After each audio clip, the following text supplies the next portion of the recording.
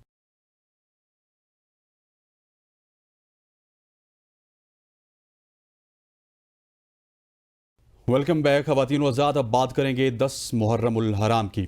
شاہ است حسین بادشاہ است حسین, دی است حسین دی پناہ است حسین, سرداد نداد دست در دست یزید, حقا کے بنا لا الہ است حسین.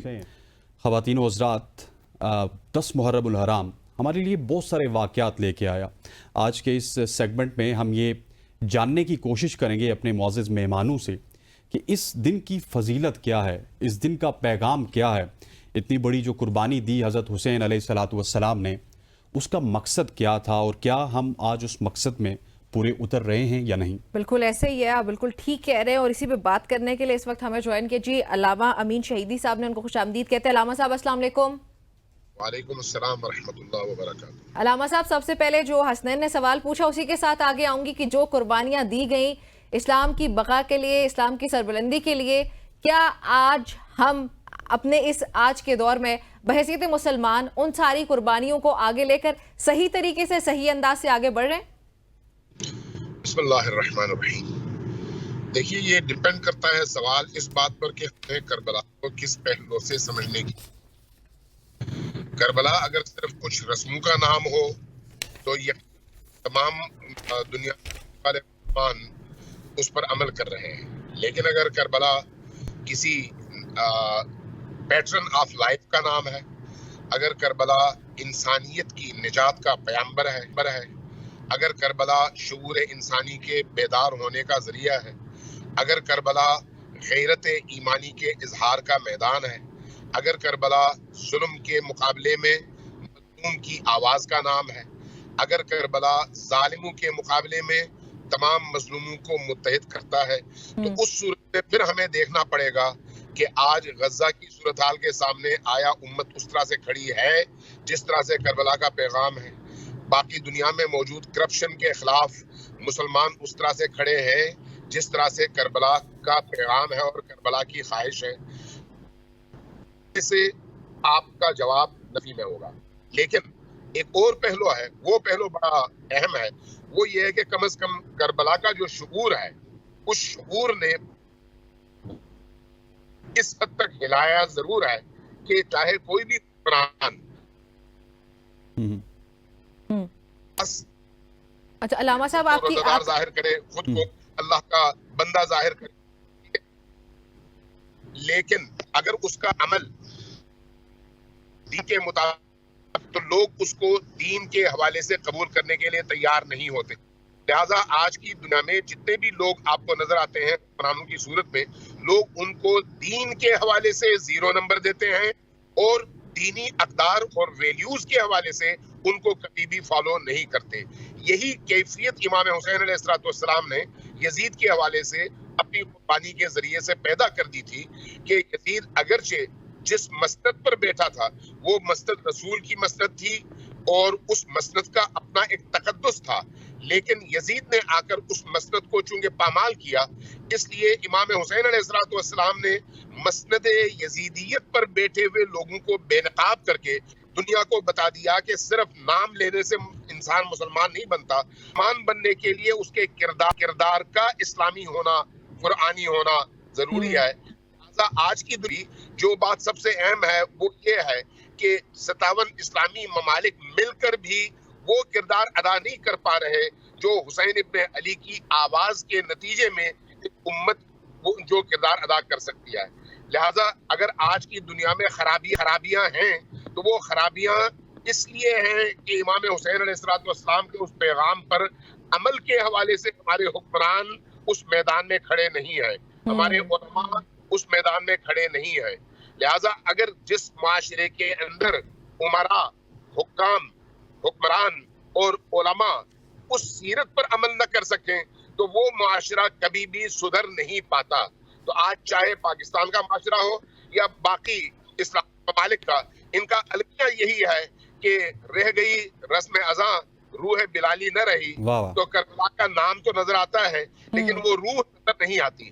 ہاں، جن قوموں میں وہ روح نظر آئی ہے وہ غزہ کے وہ نہتے لوگ ہیں، عراق کے کوئی شک نہیں، اور یمن کے وہ نہتے لوگ ہیں جن پاؤں میں جوتے نہیں، لیکن کربلا کی طرح سے اور کربلا والوں کی طرح سے وہ اسرائیل کے مقابلے میں، صہیونیت کے مقابلے میں، ظالموں کے مقابلے میں. علامہ صاحب میں چاہتا ہوں کہ ہم تھوڑا سا، کیونکہ ہم نے آپ کے ساتھ آگے بھی بہت دیر بات کرنی ہے، تھوڑا سا 10 محرم کے حوالے سے آج بات کی جائے کہ کیوں اس کی دین اسلام میں بہت زیادہ اہمیت ہے. حضرت حسین کی قربانی کے حوالے سے بات کی جائے، اور یہ 10 محرم کا دن تو ویسے ہی اسلام میں بہت زیادہ اہمیت کے حامل تھا، اور اوپر سے حضرت حسین علیہ السلام کی قربانی اور وہ 72 لوگ جو کہ کربلا میں موجود تھے. اس حوالے سے بات کریں، پھر انشاءاللہ آگے جا کے اور بھی آپ سے ہم معلومات لیں گے.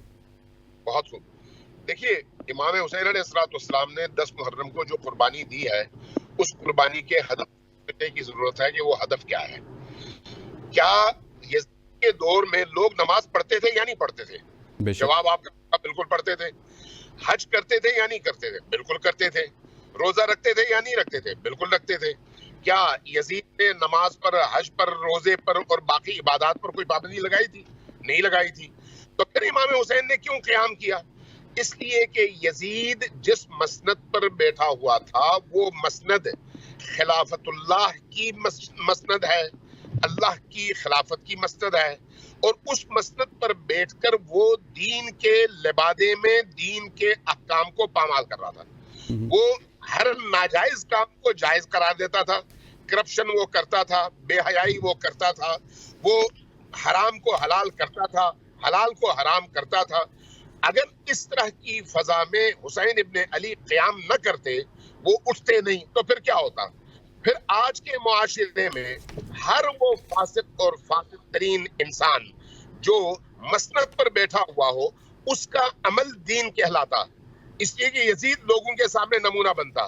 لیکن امام حسین علیہ السلام نے یزید کے تخت نشین ہونے کے بعد اس کے اعمال کو دین سے الگ کرنے اور دین کی ستھری اور پاکیزہ روح کو لوگوں کے سامنے پیش کرنے کے لیے اپنے خون کی قربانی دی، سر کی قربانی دی، تاکہ لوگوں کو پتا چلے کہ جس مسند پر یزید بیٹھا ہوا ہے وہ مسند دین کی ترجمان مسند نہیں ہے. لہذا آج بھی اگر آپ بدترین حکمرانوں کو دیکھیں تو وہ بدترین حکمران بھی جب دین کی بات آتی ہے تو ہاتھ اٹھا لیتے ہیں، ہم اس طرح کے دیندار نہیں ہیں. یعنی ان کے اعمال کو دین کے نمائندے کے طور پر کوئی بھی نہیں دیکھتا.